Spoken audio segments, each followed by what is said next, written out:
Okay. So the question number 1 is,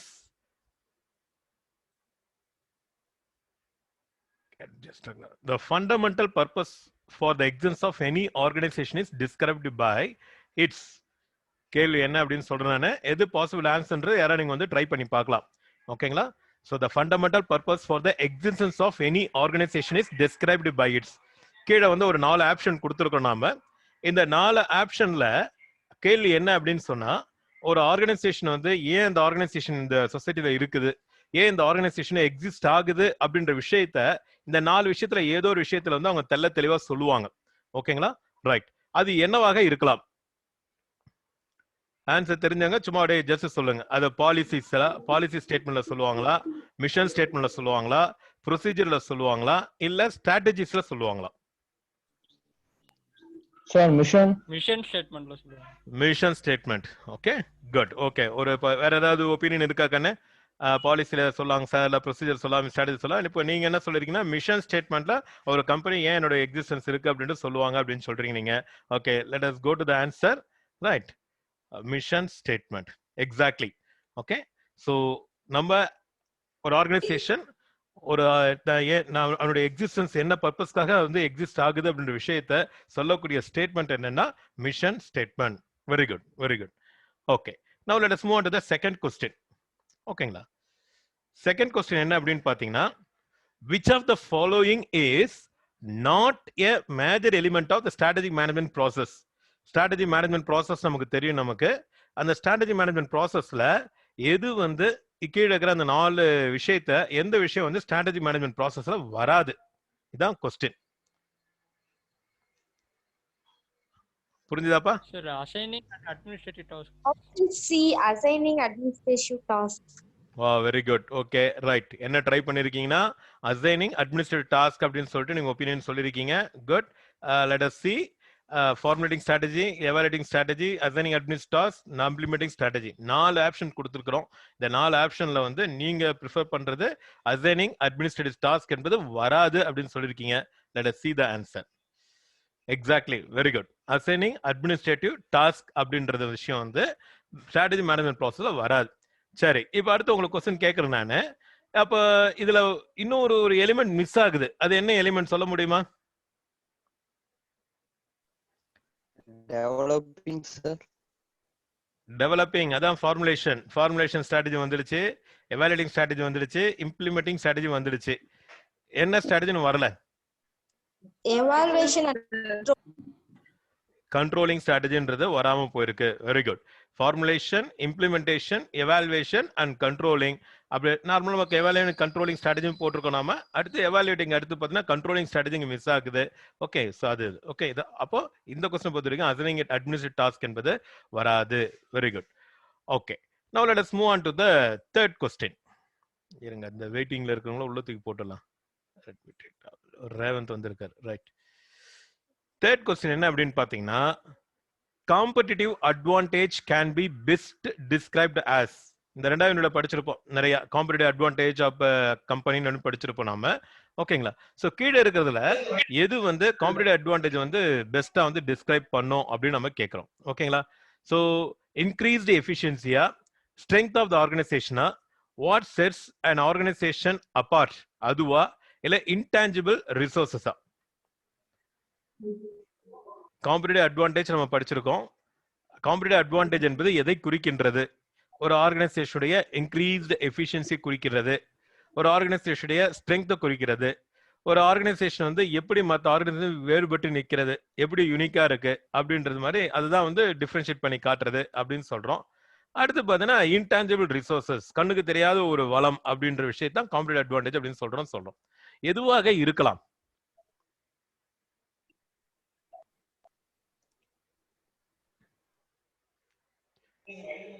competitive advantage discuss பண்ணிருக்கோம் கிளாஸ்ல. என்னப்பா? Strength of the organisation sir. Maybe இருக்கலாம். Strength of the organisation இருக்கலாம். Okay, very good. அப்படின்னு ஒரு try பண்ணிருக்கீங்க. ரைட். அடுத்து இன்னொன்னு வேற ஏதாவது ட்ரை பண்றீங்களா? Option C sir. Sir option C sir. Option C. Okay, so ஓரளவுக்கு பாத்தீங்கன்னா ஆப்ஷன் பியும் ஆப்ஷன் சியும் கொஞ்சம் கன்ஃபியூஸ்டாவே இருக்கும் நமக்கு. ஏன்னா ரெண்டுமே ஓரளவு ரெலவெண்ட் ஆன்சர் மாதிரி தான் தோணுதுங்க. சோ என்ன ஆன்சர்? அப்ப கண்டிப்பா இன்டாஜிபிள் ரிசோர்ஸ் கிடையாது. ஆப்ஷன் ஏ இன்க்ரீஸ் எஃபிஷியன்சியும் கிடையாது. ஓகேவா? ரைட். சோ அப்ப ஆப்ஷன் பியா இல்ல சியா மோஸ்ட் அப்ப பார்க்கலாம். Very good. What sets an organization அப்பார்ட்ன்றது most relevant. Okay, so company அட்வான்டேஜ்ன்றது ஒரு கம்பெனியோட ஸ்ட்ரென்த் தானுங்க. பட் கம்பெனி அந்த ஸ்ட்ரென்த் வந்து எல்லா ஆர்கனைசேஷனும் இருக்கலாம். அப்ப காம்படிட்டிவ் அட்வான்டேஜ் நம்ம கிளாஸ்ல டிஸ்கஸ் பண்ணிருக்கோம். நம்ம ஒரு ஆர்கனைசேஷன் ரிசோர்சஸ் இருக்கலாம், ஒரு ஆர்கனைசேஷன் கம்பிடன்சி இருக்கலாம். ஓகே, ஒரு ஆர்கனைசேஷன் கம்பிடன்சி அப்படின்னு பேசினா அது strength of the organisation most ஆப்டா வரலாம். பட் காம்படிட்டிவ் அட்வான்டேஜ் அப்படின்னு சொல்லும் பொழுது இருக்கிற காம்படிட்டர்ஸை நம்ம அவங்க கீழே கம்பேர் பண்ணும்போது நமக்கு என்ன அட்வான்டேஜ் இருக்கு அப்படின்ற விஷயத்துல நம்ம பேசுறோம் நம்ம.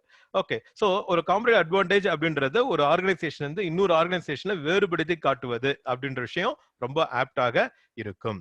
ஓகேங்களா? Very good. Now let us move on to the next question. The various organizational routines and processes that determine how efficiently and effectively the organization transforms its input into output are called. Okay, நம்மளுடைய input நிறைய resources இருக்கு, அது அவுட்புட்டா கொண்டு வர்றதுக்கு ஆர்கனைசேஷனுடைய அந்த processes எஃபெக்டிவா எஃபிஷியன்டா அந்த அவுட்புட்டா convert பண்றதை வச்சு குறிப்பது எது?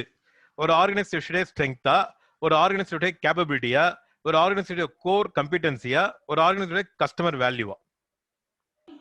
Customer value and core competitive ரெண்டுத்துல ஏதோ ஆப்ஷன் ரெண்டுத்துல ஒண்ணு. இல்ல ஒத்தையர் இடம் எடுக்கலாமா? எது சியா டியா? Customer value. கஸ்டமர் வேல்யூன்றது உங்க ஒபினியன். Very good. வேற ஏதாவது ஒபினியன் இருக்கா? ஐடியா இருக்கா? ஒரு ரொம்ப சிம்பிள் क्वेश्चन. ஒரு ஆர்கனைசேஷன் வந்து எஃபிஷியன்ட்டா எஃபெக்டிவா வந்து அவங்ககிட்ட இருக்கிற அந்த ரிசோர்சஸ் வந்து எப்படி வந்து அதை அவுட்புட்டா மாத்துறாங்க. ஓகே, சோ அந்த ஒரு பர்டிகுலர் ப்ராசஸ், அந்த பர்டிகுலர் ரொட்டீன், அந்த பர்டிகுலர் விஷயம் வந்து நம்ம எதை கீழே இருக்கிற எந்த விஷயம் வந்து அதை குறிக்கிறது அப்படின்னு கேட்கறாங்க. ஒரு ஆர்கனைசேஷன் ஒன்றும் இல்லை, இப்போ ஸ்ட்ரென்த்னு வச்சிங்கன்னா ஒரு ஆர்கனைசேஷன் ஸ்ட்ரென்த் வந்து எஃபிஷியன்ட்டா எஃபெக்டிவா இருக்கிற உள்ள நம்ம சேர்க்குற அந்த 5 M's இன்புட் ரிசோர்சஸ் வந்து ஒரு அவுட்புட்டா கொண்டு வரக்கூடிய விஷயத்தை குறிக்குது அப்படின்னு சொல்றோம். ஓகேங்களா? ஸோ அது மாதிரி அப்போ ஸ்ட்ரென்த்தா அதை வந்து நம்ம கேப்பபிலிட்டின்னு சொல்றோமா, கோர் கம்பிடன்ஸ் சொல்றோமா, கஸ்டமர் வேல்யூன்னு கேட்குறோம். ஒருத்தர் கஸ்டமர் வேல்யூ சொல்லியிருக்கீங்க, இன்னொருத்தர் கேப்பபிலிட்டி சொல்லியிருக்கீங்க. வேற ஏதாவது ஒப்பீனியன் இருக்காப்பா? சார் ஆப்ஷன் பி தான் சார். ஆப்ஷன் பி தான். கேப்பபிலிட்டிஸ், எபிலிட்டிஸ் அதுல வருது இல்லையா அப்படின்ற மாதிரி நீங்க ஃபீல் பண்றீங்க. ஆன்சர் என்னன்னு பார்க்கலாம் இப்போ. சரியா? Right, exactly. கேப்பபிலிட்டிஸ். இப்போ நீங்க கஸ்டமர் வேல்யூன்றது நீங்க அவுட்புட்டை பத்தி கரெக்டாக அவங்க சொல்லியிருக்காங்க. பட் நீங்க அவுட்புட் மட்டும் அவங்க கேட்கல. சரியா? அந்த அவுட்புட்டா கன்வெர்ட் பண்ணக்கூடிய எபிலிட்டி ஆஃப் த ஆர்கனைசேஷன் என்ன அப்படின்றத நம்ம கேப்பபிலிட்டி அப்படின்னு சொல்லுவோம். நம்ம கிட்ட இருக்கிற ரிசோர்சஸ் நிறைய இருக்கலாம். இப்போ என்கிட்ட அந்த ரிசோர்ஸ் இருக்கு, இந்த ரிசோர்சஸ் இருக்கு. எந்த ரிசோர்ஸ் இருக்கிறதுல மட்டும் நம்ம ஒரு ஆர்கனைசேஷன் வந்து சக்சஸ்ஃபுல்லா இருக்கும்னா கிடையாது. How far you are converting those resources into meaningful results. அதுதான் வந்து அதுதான் நம்ம என்ன பண்றோம், உங்களுடைய கேப்பபிலிட்டி என்னன்னு பேசுறோம் நாம. Okay, you may have the resources, you may have the paisa, you may have the people, you may have the technology, you may have the machinery, but how good you are in converting those input into as a desired output. அதுதான் உங்க கேப்பபிலிட்டின்னு சொல்லுவாங்க. Financial கேப்பபிலிட்டினா I have the good amount of paisa so that we are able to easily meet out all my financial needs. Okay, so that is what we call it out. Okay, very good. So capabilities அப்படின்றது நம்ம சொல்றோம். நம்ம ஸ்ட்ரென்த்ன்றது மியர் resources மட்டும் தான். Core கம்பிடன்சின்னு சொல்றது வந்து நம்ம இருக்கிற எல்லா வளங்களையும் பாத்தீங்கன்னா இருக்கிற மெயின் யூனிக்கா நம்ம எதை நம்ம வச்சிருக்கிறோம், நம்ம யூஎஸ்பி நம்ம சொல்லுவோம். நம்ம கஸ்டமர் வேல்யூன்றது அல்டிமேட்டா நீங்க what you are delivering to the people. ஓகேங்களா? Very good, very good. Now let us move on to the next question. Let's make things better is the vision statement of சும்மா ஒரு application ஓரியன்டா. Let's make things better is the vision statement of Maruti Suzuki, Philipsa, Hyundai, Wipro. இது யாரோட vision ஸ்டேட்மெண்டா இருக்கலாம்? Sir Philips. பிலிப்ஸ்னு ஒருத்தர் சொல்லியிருக்காரு. அடுத்து Hyundai sir. Hyundai, very good. அப்புறம் இந்த ரெண்டு தான் இருக்கு, அது யாராவது Philips. Philips. Okay, Hyundai Philips, Hyundai Philips. அப்ப கண்டிப்பா மாருதி சுசுகி இல்ல, விப்ரோ இல்லன்னு சொல்றீங்க. பிலிப்ஸா ஹுண்டாயா? ரைட். சோ பிலிப்ஸ், பிலிப்ஸோடைய விஷன் ஸ்டேட்மெண்ட் வந்து லெட்ஸ் மேக் திங்ஸ் பெட்டர் அப்படின்றது. அப்போ இஃப் இட் ஆல் நீங்க விஷன் ஸ்டேட்மெண்ட் சொல்ல போறீங்கன்னா ஒரு 10-15 கம்பெனியோட விஷன் ஸ்டேட்மெண்ட்டை நீங்க தெரிஞ்சு வச்சு ரொம்ப ரொம்ப நல்லது. ஓகேவா? Now we will move on to the next question.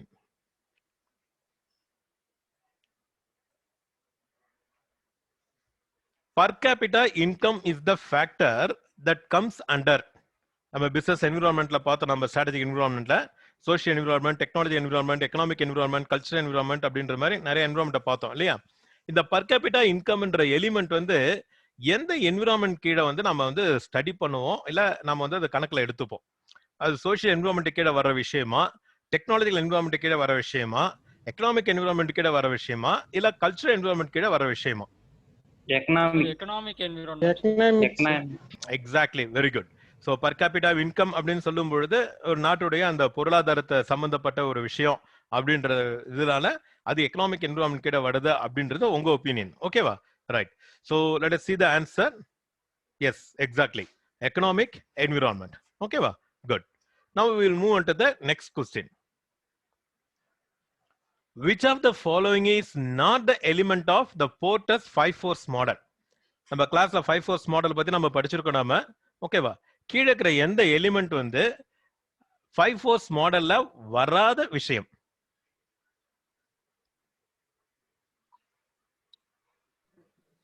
Competitors in the market. Competitors in the market. Okay. Bargaining power of employees, bargaining power of suppliers, threat of new entrants, competitors in the market. So கரெக்டா சொல்லிருக்காங்க ஒருத்தவங்க, competitors in the market. மத்தவங்களோட opinion? கரெக்டா சொல்றாங்க சொல்லிட்டாங்க சொல்லிட்டு என்னப்பா? T தான் சார். டி தானா? Yes, sir. டி தானா? Yes, sir. டி தானா? Yes, sir. Very good, very good, very good. Class நம்ம சரி நல்லா பாருங்கம்மா. bargaining power of employees, bargaining power of suppliers, threat of new entrants, competitors in the market. இந்த 4 விஷயத்துல எந்த விஷயம் வராதுன்னு கேட்டிருக்கேன் போர்ட்டர்ஸ் 5 force மாடல்ல. ஓகேங்களா?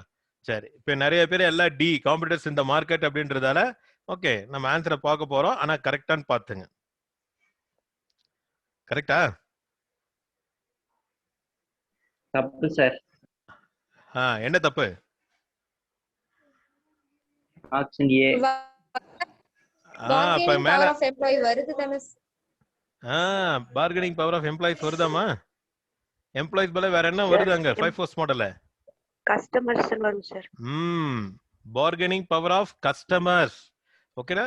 சரி, ஒரு சின்ன ஒரு ட்ரிக் அங்க நம்ம ஏமாத்துறோம். Customer bargaining power of suppliers இருக்கு 5 forceல பாத்தீங்கன்னா.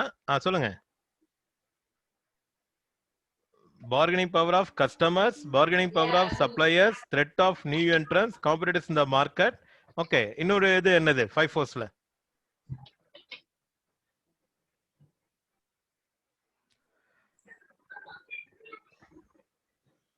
அஞ்சு ஃபோர்ஸ்ல எம்ப்ளாயிஸ்ன்றது வராது, அதுக்கு பதிலா கஸ்டமர்ஸா வரும் அப்படின்னு பாத்துட்டு நம்ம. சரி, இதை தாண்டி இன்னொன்னு மிஸ் ஆகுது, அது என்னது? அது substitute products. Very good. Substitute products and alternative products அப்படின்னு சொல்லியிருக்கோம் இல்லையா? Okay, bargaining power of substitute products. Okay, so அது வந்து 5 force சொல்லணும். ஓகேங்களா? அப்போ போர்ட்டோட 5 force மாடல்னாலே இதுதான். bargaining power of customer, bargaining power of suppliers, threat of new entrants, existing competitors or competitors in the market, and the threat from the substitute products. இதுதான் the 5 force. இங்க 4 ஆப்ஷன்ல bargaining power of customers அப்படின்னு வருது போல bargaining power of employees வந்திருக்கு. So அது நமக்கு வந்து it did not come in the Porter's 5 force model. ஓகேங்களா? ரைட். அடுத்து கொஸ்டின் நம்பர் 8. எல்லாருக்கும் ரொம்ப ஈஸின்னு நினைக்கிறேன். In BCG matrix, high industry growth rate but low market share refers to. industry growth rate ஜாஸ்தியா இருக்கு, ஆனா மார்க்கெட் ஷேர் கம்மியா இருக்கு அப்படின்னு சொன்னா அது எந்த பிசினஸ் சிச்சுவேஷனை குறிக்கிறது, எந்த பிசினஸ் சிச்சுவேஷனை ரெஃபர் பண்ணுது? இதுதான் கொஸ்டின். ஸ்டாரா, கொஸ்டின் மார்க்கா, டாகா, கேஷ் கவா?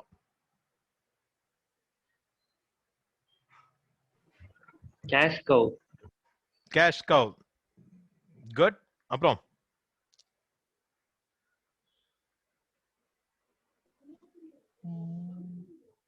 ஏன் பையனவாச்சு மத்தவங்க பிசிஜி மேட்ரிக்ஸ்ல கேஷ் கவ் தானா ஆன்சரு? Sir dog sir. டாக். அப்புறம் கேஷ் கவ் வந்துச்சு, டாக் வந்துச்சு. கொஸ்டின் மார்க், ஸ்டார் ஏதாவது?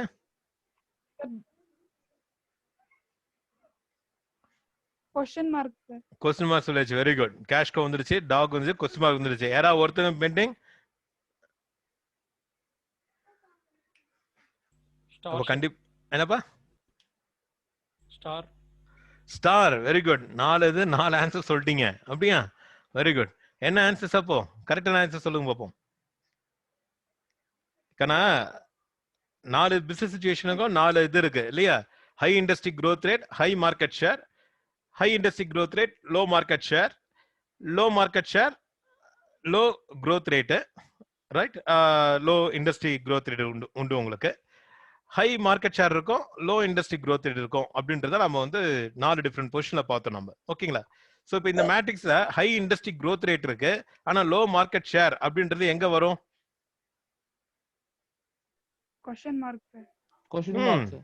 அப்புறம் ஏன் கேஷ் கவ், டாக், ஸ்டார் இதெல்லாம் வரீங்கப்பா? ரொம்ப தெளிவா இருந்துங்க. கேஷ் கவ் பொசிஷன் என்ன அப்படின்னு பார்த்தா, you are having high market share, high market share but low industry growth rate தான் உங்களுக்கு கேஷ் கவ். டாக்ன்றது ரெண்டுமே லோவா இருக்கிறது, low market share, low industry growth rate. ஸ்டார்ன்றது ரெண்டுமே ஹையா இருக்கிறது. ஆனா இங்க கொடுக்கப்பட்டதுல பாத்தீங்க அப்படின்னு சொன்னா ஹை இண்டஸ்ட்ரி growth rate இருக்கு, ஆனா லோ மார்க்கெட் ஷேர் இருக்கும் பொழுது answer is the question mark. ஓகேங்களா? சோ அடுத்த ஆன்சர் என்ன அப்படின்னு பாத்தீங்கன்னா question mark. Okay, right. We are moving to the next question. இது நம்ம இன்னும் கிளாஸ்ல டிஸ்கஸ் பண்ணல. So I just tell you, right? Forward integration is a type of, சும்மா கெஸ் பண்ணுங்க நான் என்னன்னு சொல்றேன் நான். அது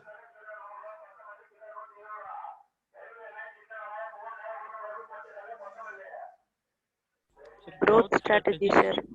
growth strategy. Very good. Okay, of course. இருங்க கடை என்னப்பா?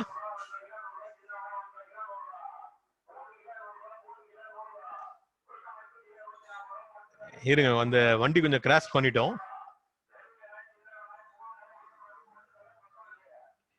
கேக்குதா என்ன வைக்கிறாங்கன்னு?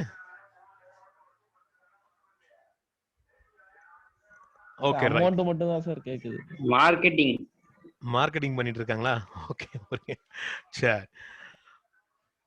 பூண்டு, வெங்காயம், சின்ன வெங்காயம், உருளைக்கிழங்கு இதெல்லாம் வித்துட்டு இருக்காங்கப்பா. அமௌண்ட் 100 ரூபான்னு சொல்லிட்டு. ஓகேவா? சரிங்க, நான் come back here. So forward integration, backward integration, horizontal, vertical அப்படிலாம் அவங்க நிறைய சொல்லுவாங்க. மெயினா பார்த்தீங்கன்னா ஃபார்வர்ட் இன்டெகிரேஷன், பேக்வர்ட் இன்டெகிரேஷன் அப்படின்னு சொல்லுவாங்க. ஓகேங்களா? ஸோ கான்செப்ட் என்ன? ரொம்ப சிம்பிள். இப்போ நீங்க வந்து ஏதாவது ஒரு பிசினஸ் சொல்லுங்களேன். ஏதாவது ஒரு பிசினஸ், ஏதாவது ஒரு தொழில் நிறுவனம், ஏதாவது ஒன்று சொல்லுங்க. ஹலோ, சம்படி ஏதாவது ஒரு கார்ல, என்னப்பா? கார்ல ஹுண்டாய் எடுத்துக்கலாம் சார். கார் எடுத்துக்கலாம்ன்றீங்க. Okay, very good. Okay sir, இப்போ கார் வந்து நான் வந்து ஒரு கம்பெனி வந்து மேனுஃபேக்சர் பண்ணுதுன்னு வச்சுங்களேன். இப்போ கார் மேனுஃபேக்சரிங் பண்றாங்க. இப்போ என் பிசினஸ் வந்து நான் கார் பிசினஸ் பண்ணிட்டு இருக்கேன். இப்போ நான் என்ன நினைக்கிறேன் அப்படின்னு சொன்னா, சரி நம்ம இன்னும் கொஞ்சம் நம்ம வந்து let us grow our business அப்படின்னு நினைக்கிறேன். இது வரைக்கும் நான் என்ன பண்றேன் அப்படின்னு சொன்னா, only I am manufacturing the cars, this is what my business, this is what my core business. இப்போ நான் என்ன பண்றேன், நான் I want to grow. இப்போ நீங்க ஸ்லைட்லி பாயிண்ட் அவுட் growth ஆகணும்னு நினைக்கிறீங்க. அப்போ growth ஆகணும்னு நினைக்கும் பொழுது நான் யோசிக்கிறேன், என்னடா பிசினஸ் ஆரம்பிக்கலாம்? நாம வந்து வேற ஏதாவது ஸ்கூட்டர் பிசினஸ் ஆரம்பிக்கலாமா, இல்ல வேற ஏதாவது நான் வந்து let us go for some textile business ஆரம்பிக்கலாமா அப்படின்னு நிறைய கன்ஃபியூஷன் இருக்கும் பொழுது பாத்தீங்கன்னா, நான் சரி இல்ல வேண்டாம், நாம வந்து இந்த ஃபார்வர்ட் இன்டெகிரேஷன்ற அப்ரோச் நம்ம அடாப்ட் பண்ணலாம் அப்படின்னு இந்த கம்பெனி வந்து முடிவு பண்ணலாம். ஓகே, சோ அப்ப என்ன பண்ணுவாங்க இங்க அப்படின்னு பாத்தீங்கன்னா, இப்போ நான் கார் மேனுஃபேக்சர் பண்றேன் நானு. Okay, right. இப்போ இந்த கார் மேனுஃபேக்சரிங், கார் வந்து வெளியே வருது, இதுக்கு அடுத்து வேற ஏதாவது அதுல பிசினஸ் இன்வால்வ் ஆயிருக்கா? அல்டிமேட்டா கஸ்டமர் தான் ரீச் ஆக போறது. இப்ப கார் நான் பிசினஸ் மேனுஃபேக்சர் பண்றேன். மேனுஃபேக்சர் பண்ணி நான் எங்க கொடுப்பேன், என்ன பண்ணுவேன் நான்? அதை ஒரு ஐடியா சொல்லுங்க. கார் மேனுஃபேக்சர் பண்ண உடனே வெரி குட், அது எங்க போகும்னா ஷோரூமுக்கு போகும். ஒரு ஆட்டோ ஷோரூம், கார் ஷோரூமுக்கு போகும். இந்த கார் ஷோரூம் யார் பண்றாங்கன்னா, யாரோ ஒருத்தன் பண்ணிட்டு இருக்கான். இவங்க பார்த்தா திருவணி பண்ணி, ஒரு எக்ஸாம்பிள் சொல்றாங்க, ஒரு திருவணி பண்ணிட்டு இருக்காங்க. ஒரு எனிபடி யூ ஜஸ்ட் டேக், அது காரா இருக்கட்டும், டூ வீலரா இருக்கட்டும், அவங்க மேனுஃபேக்சர் பண்ண கையோட இந்த ஷோரூமுக்கு வருது. அந்த ஷோரூம்ல இருந்து அது கஸ்டமருக்கு வந்து ரீச் ஆகுது. ஓகேங்களா? ரைட். அப்போ ஷோரூம்ன்ற பிசினஸ், அதுவும் ஒரு பிசினஸ் தான். ஷோரூம் வந்து ஒரு கிரியேட் பண்ணி ஓபன் பண்ணி அது மூலமா நான் காரை வாங்கி டீல் பண்றேன் அப்படின்னு சொன்னா, கார் டீலரா இருக்கேன்னா அதுவும் எனக்கு ஒரு பிசினஸ் தான் இல்லையா? சோ அப்ப என்ன பண்றாரு அப்படின்னு சொன்னா, நான் ஏன் இன்னொருத்தர் ஷோரூமுக்கு போய் நான் வந்து என் காரை வந்து கொடுத்து நான் விற்க வைக்கணும்? அதுக்கு பேசாம நானே ஒரு ஷோரூம் ஓபன் பண்ணா என்ன? சரி, அதுலயும் ப்ராஃபிட் இருக்குல்ல, அதுவும் ஒரு பிசினஸ் தானே. சரியா? சோ அப்ப அந்த கார் கம்பெனி, நான் கார் மேனுஃபேக்சரிங் இது வரைக்கும் என்னோட பிசினஸ். இப்ப நான் அடுத்து என்ன பண்ண போறேன்? I am going to start a new company. So அதுக்கு என்ன பண்ண, என் லைன்ல என் ப்ராசஸ்ல அடுத்த கட்டம் என்ன இருக்கு? ஓகே, அப்ப ஷோரூமும் நானே ஆரம்பிக்கிறேன், ஷோரூம் பிசினஸும் நானும் உள்ள இறங்குறேன் அப்படின்னு சொன்னா, அப்ப நான் என்ன பண்றேன்? ஐ அம் ஜஸ்ட் ஃபார்வர்ட்ல நான் இன்டகிரேட் பண்றேன். அது ஒரு பிசினஸ், இதுவும் ஒரு பிசினஸ். அப்ப நான் என்ன பண்றேன்? நான் புதுசா ஒரு பிசினஸ் ஆரம்பிக்கிறதுக்கு அடுத்த கட்டம் என்ன பிசினஸ் போகலாமோ அந்த பிசினஸ் நானே ஆரம்பிக்கிறேன் அப்படின்னு சொன்னா it is called forward integration. இன்னும் ஒரு ஸ்டெப் போய், இப்ப நான் பிசினஸ் ஆரம்பிச்சுட்டு ஒரு ஷோரூம் ரன் பண்ணிட்டு இருக்கேன். இப்ப நான் என்ன பண்ண போறேன்? நான் அது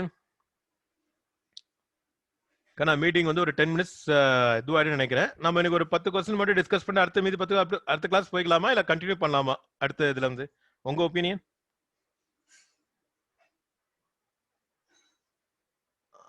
அப்ப ஸ்டூடெண்ட்ஸ் உங்களுக்கு தான் ஓபன் சாய்ஸ். இப்ப கட் ஆயிட திருப்பி ஜாயின் பண்ணலாமா, இல்ல இந்த ஒரு கிளாஸ் முடிச்சுட்டு அடுத்து இன்னொரு கிளாஸ்ல இன்னொரு அடுத்து மீதி 10 நம்ம டிஸ்கஸ் பண்ணிக்கலாமா?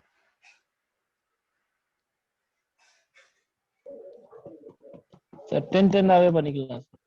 ஓகே, சோ இந்த இது வந்து ஓகே. ஏன்னா உங்களுடைய டேட்டாலாம் நான் பார்க்க வேண்டியது இருக்கு. சரியா? ஒரே நாள் நம்ம வந்து காலி பண்ண முடியாது. சரியா? சோ அடுத்த கிளாஸ்ல வந்து அடுத்த 10 வந்து நம்ம டிஸ்கஸ் பண்ணிக்கலாம். Nothing wrong right. சார் 9 தான் சார் இருக்கு, இன்னும் 1 இருக்கு சார். ஆமாங்கண்ணே, இன்னும் 9 நிமிஷம் இருக்குது, கவலைப்படாதீங்க. நான் கேக்குறதுனா அட்வான்ஸா கேட்டு வச்சிருக்கிறேன். சரியா? Right. Okay, good. Okay, so அப்ப ஃபார்வர்ட் இன்டகிரேஷன் அப்படின்னு சொல்லும் பொழுது பாத்தீங்கன்னா, இப்ப நான் என்ன பிசினஸ் பண்ணிட்டு இருக்கணும், அடுத்து என்ன பிசினஸ் வந்து அதுக்கு அடுத்த லெவல்ல என்ன இருக்கோ அந்த பிசினஸ் சேர்த்து நானே பண்றேன்னா it is called forward integration. ஓகேங்களா? இப்ப அந்த பிசினஸ் ஆரம்பிச்சேன், எது ஷோரூம் ஒண்ணு ஆரம்பிச்சிட்டேன் அப்படின்னு சொன்னேன். நல்லா சொல்லுங்க. அப்போ ஒருத்தர் ஷோரூம்க்கு அடுத்து ஏதாவது ஒரு பிசினஸ் இருக்கா அதே லைன்ல? கார் ஷோரூமுக்கு அடுத்து அங்க ஏதாவது அதுக்கு அடுத்து ஏதாவது ஒரு பிசினஸ் வாய்ப்பு அதே லைன்ல இருக்கா? அதுக்கு அடுத்த கட்டமா? Sir mechanical work sir. Service station இருக்கு. Exactly, very good. சர்வீஸ் கொடுக்கிறது. ஓகே, கார் வாங்குனவங்க சர்வீஸ் பண்ணுவாங்க இல்லையா? ஓகே, அதுக்கு அடுத்த கட்டம் இருக்குது இல்லையா? அப்ப நான் என்ன பண்றேன், நானு கார் இதுவரை மேனுஃபேக்சர் பண்ணிட்டு இருக்கிறேன். கார் மேனுஃபேக்சர் பண்ண அடுத்து பிசினஸ் ஒன்னு ஆரம்பிக்கலாம்னு சொல்லும் பொழுது நான் அந்த பிசினஸ் இந்த பிசினஸ் தோணாம அடுத்த கட்டம் என்னவோ அந்த பிசினஸ் சேர்த்து நான் ஆரம்பிக்கிறேன் அப்படின்னா ஐ அம் growing my business. எனக்கு வந்து பிசினஸ் வந்து growth ஆகுது, எக்ஸ்பேண்ட் பண்றேன். எக்ஸ்பேண்ட் பண்றது எப்படி பண்றேன் அப்படின்னு சொன்னா, என் லைன் ஆஃப் பிசினஸ்ல அடுத்து என்ன இருக்கோ அந்த பிசினஸ் உள்ளுக்குள்ள என்ன பண்றேன், I am just integrating and I am starting it. So that is what you call forward integration. Okay, so அடுத்து என்ன பண்றேன், அடுத்து இன்னும் growth ஆகும்னு நினைக்கிறேன், எக்ஸ்பேண்ட் ஆகும்னு நினைக்கிறேன். நான் ஏன் ஷோரூமோட நிக்கணும்? why you should not go for அடுத்த கட்டம், தட் இஸ் சர்வீசிங் ஏன் பண்ணக்கூடாது? You can very well go for it. Okay, அப்போ சர்வீஸ் செஷன் நீங்க எடுத்து பண்றீங்க அப்படின்னு சொன்னா then it is called again forward integration. ஓகேவா? சரி, சர்வீஸ் பிசினஸ் சேர்த்து பண்ணிட்டீங்க. அதுக்கு அடுத்து ஏதாவது ஃபர்தரா பண்ண முடியுமா அந்த லைன்ல? Auto parts. என்னப்பா? Sir auto parts. Auto parts sir, auto car தேவையான பார்ட்ஸ்லாம் வந்துட்டு இண்டிவிஜுவலா போட்டு. Okay, right, very good. Service session மட்டும் கிடையாது. அப்ப அந்த சர்வீஸ் செஷன் என்ன பண்றான் வந்து ஆக்சுவலி அந்த உள்ளுக்குள்ள பாத்தீங்கன்னா அந்த எக்யூப்மெண்ட்ஸ் உள்ளுக்குள்ள ஆக்சரி பார்ட்ஸ் இதெல்லாம் பாத்தீங்கன்னா ஸ்பேட் பார்ட்ஸ்லாம் வந்து இன்னும் தனியாக வித்துட்டு இருக்கான். அதை ஏன் இன்னொரு கிட்ட வாங்கி நம்ம வித்துட்டு இருக்கணும்? அதையும் நம்ம என்ன பண்ணிடலாம், அதையும் நம்ம மேனுஃபேக்சர் பண்றது, அதையும் நம்ம வந்து சேர்த்து பண்ணலாம் அப்படின்னு சொல்லிட்டு உங்களுக்கு தோன்றது வந்து பாத்தீங்கன்னா தட் இஸ் ஃபார் இது வந்து நீங்க ஆட்டோ ஸ்பேர் பார்ட்ஸ் வந்து விற்கக்கூடிய ஒரு கடையை கூட நம்ம வந்து ஓபன் பண்ணலாம். Very good. அப்ப கார் மேனுஃபேக்சர்ல இருந்து ஷோரூம் பிசினஸ் ஆரம்பிச்சீங்க, ஷோரூம்ல இருந்து you are going for service station அந்த உள்ளுக்குள்ள ஆரம்பிக்கிறீங்க, அதுல இருந்து ஆட்டோ ஸ்பேர் பார்ட் கடையும் கூட நீங்க என்ன பண்றீங்க, சேர்த்து ஆரம்பிக்கிறீங்க. Very good. அதே லைன்ல வேற ஏதாவது பிசினஸ் இருக்கா, பண்ண முடியுமா? ஏசி சர்வீஸ் சொல்ற மாதிரி ஏசி அது இதுன்னு எல்லாம் சர்வீஸ் பண்ற அது எல்லாமே சர்வீஸ் ஸ்டேஷன் உள்ள வந்துரும் இல்லையா? சர்வீஸ் பிசினஸ் வந்துரும் இல்லையா? செகண்ட் சேல்ஸுக்கு உள்ள இறங்கலாமா? நான் சொல்ற ஐடியா புரியுதா? கார் புதுசா வாங்கணும், திருப்பி வந்து அதே லைன்ல போறவன், கார் வாங்குறவன் சர்வீஸ் விடுவான், சர்வீஸ் ஸ்பேர் பார்ட்ஸ் வாங்குவான் பண்றவன் செகண்ட் சேல்ஸுக்கும் போலாம் இல்லையா? நீங்க மாருதி ட்ரூ வேல்யூ அதெல்லாம் பிசினஸா பார்த்துட்டு இருக்கீங்க இல்லையா? ஓகேங்களா? So you got the idea what we are talking about it. So that is what we call forward integration. Forward integration அப்படின்னு சொல்லும் பொழுது என் லைன் ஆஃப் பிசினஸ்ல என்னென்ன எனக்கு வாய்ப்புகள் இருக்கோ அதை நான் பண்ணிட்டு இருக்கேன். What you mean by backward integration? இதே லாஜிக்ல ஏதாவது ஐடியா சொல்லுங்க பாப்போம். பேக்வர்ட் இன்டகிரேஷன்னா என்னவா இருக்கலாம்?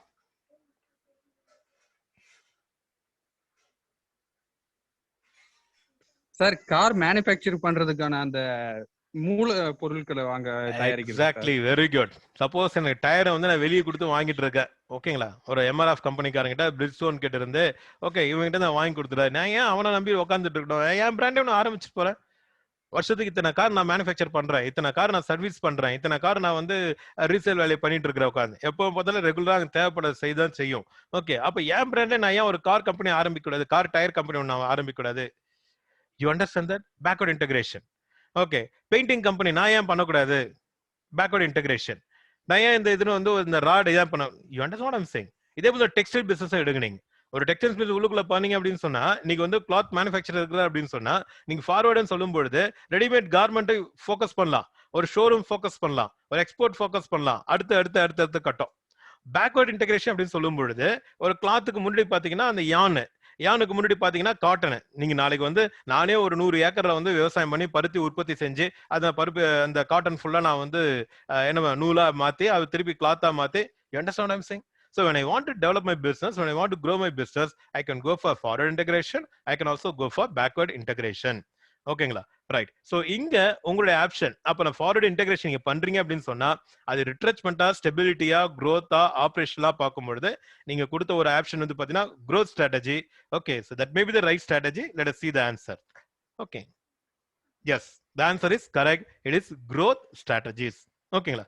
So the last question of the day, right? Retailer management comes under which functional area? ரொம்ப சிம்பிள். ரீட்டைலர் மேனேஜ் பண்றது வந்து கீழே இருக்கிற எந்த ஃபங்க்ஷனல் ஏரியாவில் உங்களுக்கு வரும்? ஹெச்ஆர்ல வருமா, மார்க்கெட்டிங்ல வருமா, ஃபினான்ஸ்ல வருமா, இல்ல ஆபரேஷன்ஸ்ல வருமா? So marketing. Exactly, very good. Okay, so அப்ப क्वेश्चंस இத சுத்தி எப்படி வரும் அப்படின்னு சொன்னா, அப்ப ஒவ்வொரு ஃபங்க்ஷனல் ஏரியால இருக்கும்போது என்னென்ன ஏரியால டெசிஷன் ஏரியா இருக்கு அப்படின்றத ஒரு ஐடியா இங்க. ஓகேங்களா, இப்ப நாளைக்கே வந்து சோ இப்ப வொர்க்கிங் கேபிட்டல் மேனேஜ்மெண்ட் எதுங்கிட வரும் அப்படின்னு கேட்டா எதுங்கிட வரும்? ஃபினான்ஸ்ல வரும். ட்ரைனிங் டெவலப்மென்ட் கொடுக்கணும், எதுல இருந்து வரும்? HR sir. ஹெச்ஆர்ல வரும். ஒரு மெயின்டெனன்ஸ் இந்த மாதிரிலாம் ஒரு ஃபங்க்ஷன் இருக்கு அப்படின்னு சொன்னா எதுல வரும் உங்களுக்கு? ஆபரேஷன்ஸ் வரும். You understand? குவாலிட்டி கண்ட்ரோல் அது இதுன்னு பாத்தீங்கன்னா ஒரு இன்வென்டரி மேனேஜ்மெண்ட் இதெல்லாம் பாத்தீங்கன்னா ஆபரேஷன்ஸ் வரும். ஓகேங்களா, சோ அப்ப என்னென்ன ஃபங்க்ஷனல் ஏரியா இருக்கு, அதுல ஒவ்வொரு என்னென்ன டெசிஷன் ஏரியா இருக்குன்றது we have to have some idea. Okay my dear friends. Okay, so just இன்னைக்கு கால் வந்து பாத்தீங்கன்னா ஒரு 10 क्वेश्चंस பார்த்தோம். Okay, so first question என்ன அப்படின்னு சொன்னா, it is related to fundamental purpose of existence, it's related to the mission statement சொல்லுவாங்க. அடுத்து பாத்தீங்கன்னா எது வந்து ஸ்ட்ராட்டஜி மேனேஜ்மென்ட் மேஜர் எலிமெண்ட் கிடையாது அப்படின்னு பாத்தீங்கன்னா அசைனிங் அட்மினிஸ்ட்ரேட்டிவ் டாஸ்க் என்பது வராதுன்னு அப்படின்னு பார்த்தோம். நாம competitive advantage can be best described as அப்படின்னு பாத்தீங்கன்னா what sets an organization apart, எது வந்து யூனிக்கான ஆர்கனைசேஷன் வந்து எப்படி வேறுபடுத்தி காட்டுகிறது அப்படின்ற விஷயத்தை நம்ம பார்த்தோம். அடுத்து ஒரு organisation ability to convert the input into output efficiently effectively, அது எதை குறிக்கும் அப்படின்னு சொன்னா ஆர்கனைசேஷனுடைய கோர் த கேப்பபிலிட்டிஸ், ஆர்கனைசேஷனுடைய கேப்பபிலிட்டிஸ் அதுதான் வந்து மென்ஷன் பண்ணோம். அடுத்து பாத்தீங்க அப்படின்னு சொன்னா இதெல்லாம் வந்து ஒரு vision statement of different companies. நம்ம இங்க பார்த்த பிலிப்ஸ் கம்பெனியோட ஸ்டேட்மெண்ட்டை பார்த்தோம். நம்ம அடுத்து பர் கேபிட்டா இன்கம் எந்தோடைய என்விரான்மெண்டல் ஃபேக்டர் கீழே வரும் அப்படின்னு பார்க்கும்போது it comes under economic environment அப்படின்னு நம்ம பார்த்தோம். நம்ம right. So again which of the following is not the element of Porter 5 force model.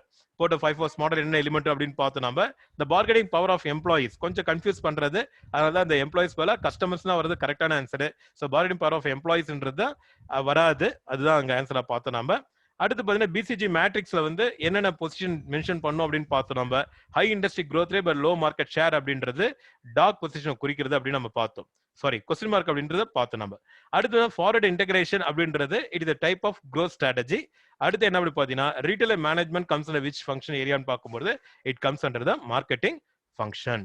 ஓகேங்களா, ரைட். சோ இன்னும் இது மேல வந்து இன்னொரு 30 क्वेश्चंस இருக்கு. மொத்தம் 40 क्वेश्चंसல 30 क्वेश्चंस இருக்கு. In subsequent classes also we will have the discussion and we can go for it. ஓகேங்களா, ரைட். சோ ஏதாவது ஷேர் பண்ணுமா கண்ணா? இந்த டைமிங் உங்களுக்கு ஓகே தானே? ரெகுலர் கிளாஸ் டைம்லயே உங்களுக்கு கிளாஸ் வைக்கலாம் இல்லையா? வேற ஏதாவது டைமிங் மாத்தணுமா? No sir. ஓகே, ரெகுலர் கிளாஸ்ல என்னென்ன கிளாஸஸ் வருதோ அப்ப ஸோ நான் காமனா எங்க மாசா இருக்கிறது பாத்தீங்கன்னா நம்ம இவங்க இருக்கிறாங்க, மார்க்கெட்டிங் டீம் இருக்கிறாங்க. ஸோ அந்த கிளாஸ் டைம் டேபிள்ல வந்து நம்ம ரெகுலரா கிளாஸஸ் வைக்கிற மாதிரி நம்ம பாத்துக்கலாம். ஓகேங்களா, ஸோ இது அட்டன் பண்ண ஸ்டூடெண்ட்ஸ்க்கு நீங்க வந்து ஷேர் பண்ணுங்க, நீங்க ஜஸ்ட் அவங்களை ஹெல்ப் பண்ணுங்க. Then will see to that. ஓகேவா? Anything else you want to share? No sir. Okay,